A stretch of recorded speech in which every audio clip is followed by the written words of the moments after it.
Hi everyone, hope all of you are in a very good health. A very warm welcome to the channel Ease Your Talk. You're watching Opinion with Neha Nayyar. So आज का topic है ego and anger versus conversation and respect. तो चलिए video को शुरू करते हैं.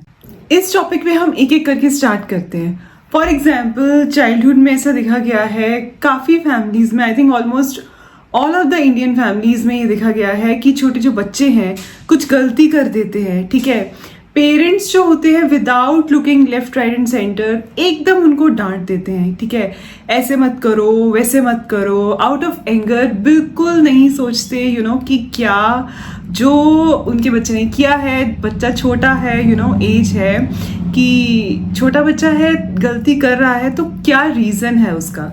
या वाइस वर्सा भी चीज़ें हो जाती हैं कि अगर पेरेंट्स ने आपको किस चीज़ के लिए मना किया है, जो जेनजी है या जो ग्रोइंग अप जनरेशन है आजकल की, अगर पेरेंट्स ने कुछ बोला है ऐसे मत करो या वैसे मत करो, किसी भी चीज़ के अपने एक्सपीरियंस से पेरेंट्स हमको जो भी हो सके हमें अच्छी बातें ही सिखाते हैं, ज्ञान ही देते हैं. जो भी उन्होंने लाइफ में एक्सपीरियंस किया है, आई थिंक हम फॉर्चुनेट हैं कि हमारे जो पेरेंट्स हैं हमें कुछ भी अगर सिखा रहे हैं हमारे फ़ायदे के लिए ही होता है. ये ज़रूरी है कि हम उसको अडेप्ट करें. जनरेशन का फ़र्क होता है, लेकिन जो बातें हमारी जनरेशन में एटलीस्ट सही बैठती हैं, हम पेशेंस से सुने कि पेरेंट्स कहना क्या चाह रहे हैं. ठीक है, आउट ऑफ द ईगो क्या होता है, ईगो या मम्मी आपको नहीं पता, पापा आपको नहीं पता. ठीक है, ऐसी बातें हम बोल कर चीज़ों को इग्नोर कर देते हैं और खुद ही चीज़ों में फंस जाते हैं. क्योंकि हो सकता है कई बातें इस जनरेशन की वो वाली जनरेशन में जहाँ से हमारे पेरेंट्स बिलोंग करते हैं फिट ना बैठती हो, बट सॉल्यूशन कई चीज़ों का उन्हीं बातों से निकलता है. फॉर एग्जाम्पल एक छोटा सा एग्जाम्पल ले लेते हैं, छोटा सा नहीं ये बड़ा एग्जाम्पल है. सक्सेस का एग्जाम्पल ले लेते हैं या मार्क्स का एग्जाम्पल ले लेते हैं. ठीक है, सपोजिंग मैं अपनी भी बात करूँ, जब मैं स्कूल में थी हार्डवर्क से ही कुछ अचीव कर पाते थे, चाहे वो स्कूल में मार्क्स हो, चाहे वो अच्छे आपका रैंक हो, आप ऑफिस में अचीव करना चाहते हैं, हार्डवर्क, परसिवियरेंस, डिसिप्लिन से. सो ये चीज़ें उस जनरेशन में भी काम आती थी और इस जनरेशन में भी काम आती हैं. लक किन चीज़ों से आता है, अगर हम लक की बात करें, अगर हम सक्सेस या हायर रैंक की बात कर ही रहे हैं, I think luck also comes from the fact that you remain patient and you listen to the what other person wants to say you. ठीक है, आप चीज़ों को अडेप्ट करें instead of showing ego and anger. I think ये vibes भी, आपकी जो पॉजिटिव वाइब्स हैं जो जा रही है एनवायरनमेंट में, वो भी डिस्टर्ब करता है. सामने वाले को भी ईगो और एंगर से अगर आप किसी भी चीज़ में काम लेते हैं, चाहे वो ऑफिस में हो, चाहे वो फैमिली में हो, तो ये चीज़ें उनको भी आई थिंक पसंद नहीं आती और कहीं ना कहीं कन्फ्लिक्ट हो जाता है. आजकल जैसे मैंने बताया कि जनरेशन बहुत ही इम्पेशेंट है, तो कोई भी चीज़ को हम अगर पेशेंस से ट्रीट करें तो पेशेंस से होता क्या है ना, सामने वाला भी अगर कुछ चीज़ रूडली आपको बोल रहा है, he will also turn into soft spoken, वो भी बन जाएगा.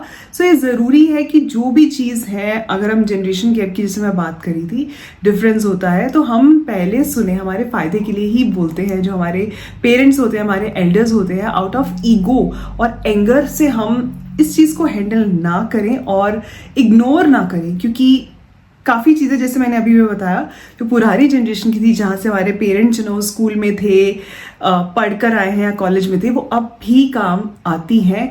डिसिप्लिन, हार्डवर्क, इन चीज़ों को आप इग्नोर नहीं कर सके. लक जैसे मैंने अभी बताया, अगर हम लक फैक्टर की बात करें, लक भी तो होता है, हमें थोड़ा ना ये सब चीज़ें मिलेगी, हमें थोड़ा ना सक्सेस मिलेगी किसी भी चीज़ में. लक होता है, वो लोग अलग होते हैं.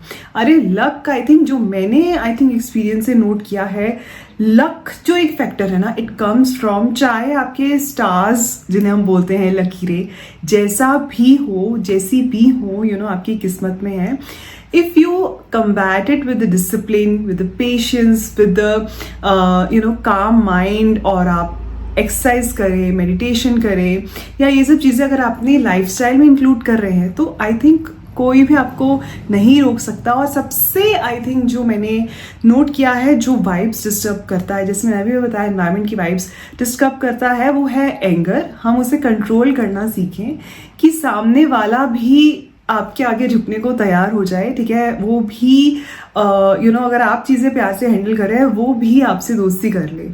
क्योंकि अगर आप नेगेटिव माइंडसेट से नहीं, पॉजिटिव माइंडसेट से अपने जो व्यूज़ है, अपने ओपिनियंस है, अगर आप दूसरे के सामने रख रहे हैं और दूसरा भी एक्सेप्ट नहीं कर रहा, he is showing rudeness, he is showing anger, तो टेल हिम द रीज़न। जैसे मैंने अभी भी बताया कि पेरेंट्स और बच्चों में कन्फ्लिक्ट हो जाता है because of the generation gap.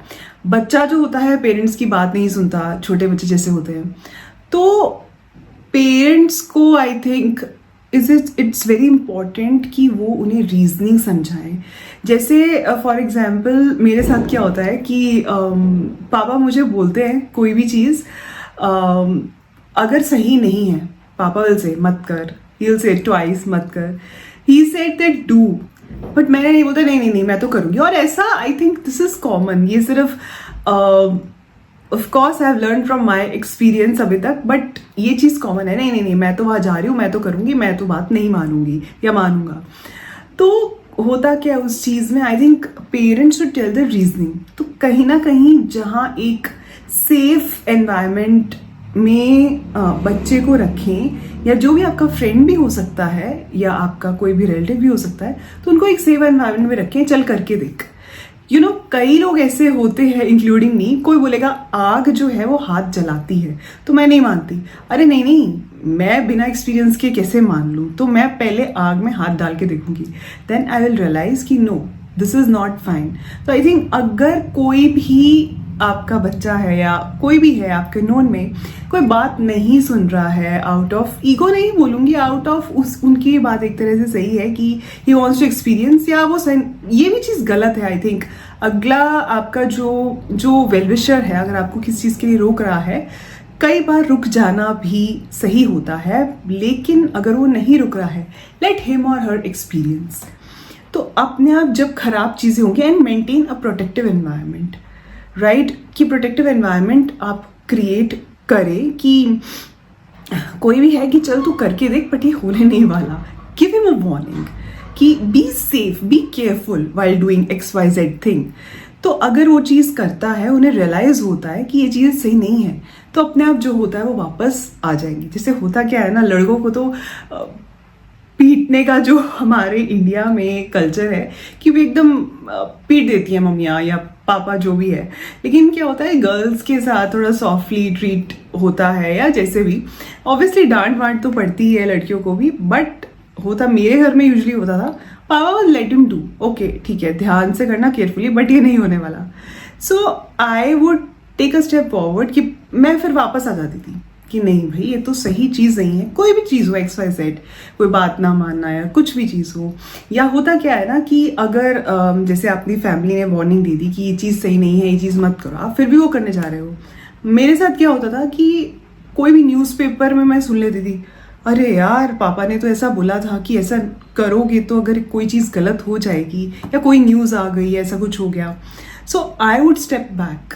So I think ये एक बहुत अच्छा तरीका है, without being angry, without showing any kind of ego, without being creating any kind of mess within the relationships. Of course parent और child के बीच में तो relation ही अलग होता है। I think definitely parents को अभी भी इंडिया में there's a respect, there's a right कि वो डांट दे, but कहीं ना कहीं कई बार क्या होता है, जैसे मैंने बोला जनरेशन गैप की वजह से बच्चे भी कई बार सही होते हैं, तो पेरेंट्स को भी उनकी बात सुन लेनी चाहिए। And there always has to be the conversation rather than कि हम झगड़ा झगड़ी और एकदम एंगर पे आ जाए। तो ये चीज़ आई थिंक होनी चाहिए, कन्वर्सेशन होनी चाहिए, बहुत ज़रूरी है। क्या होता है ना कि अगर पहले ही ऐसे डांट टपट का फैशन चलेगा, ऑब्वियस ही बात है, बच्चे हैं, कई बार जिद करते हैं, छोटे से हो गया, कई बार डांट टपट तो हो ही जाती है, but it should not be the frequent thing. कोई भी रिलेशन में हो, चाहे वो रिलेशनशिप्स में हो बिटवीन अ कपल, चाहे वो between a parent and child हो, चाहे वो फ्रेंड्स में हो, चाहे वो आपके कजन्स हैं जिनसे आप बहुत क्लोज हैं, कुछ भी कोई भी हो सकता है। तो ये चीज़ें कन्वर्सेशन से कुछ भी चीज़ जो है वो सॉर्ट करनी चाहिए, रादर देन आप ईगो शो करें या एंगर शो करें। और अगर कोई ईगो शो कर भी रहा है तो सामने वाले की ड्यूटी बनती है कि just understand, make him understand, अगर आप सच में उनकी वेल विशर हैं, मेक हिम अंडरस्टैंड, ठीक है, जो आप definitely are the well wisher of your close ones, तो मेक हिम अंडरस्टैंड और मेक हर अंडरस्टैंड कि क्या प्रॉब्लम है, क्यों ऐसा मना कर रहे हो आप एक्स वाई सेड जो है वो चीज़ करने से। सो आई थिंक इस बात का ध्यान अगर हम रखना चाहिए, हमें रखना चाहिए, और अगर हम रख रहे हैं तो I think world will be a great place to live in. So ये था मेरा ओपिनियन इस टॉपिक के बारे में। आप अपना ओपिनियन बिल्कुल बिल्कुल बताइएगा कमेंट्स में। तो मिलते हैं अगली वीडियो में।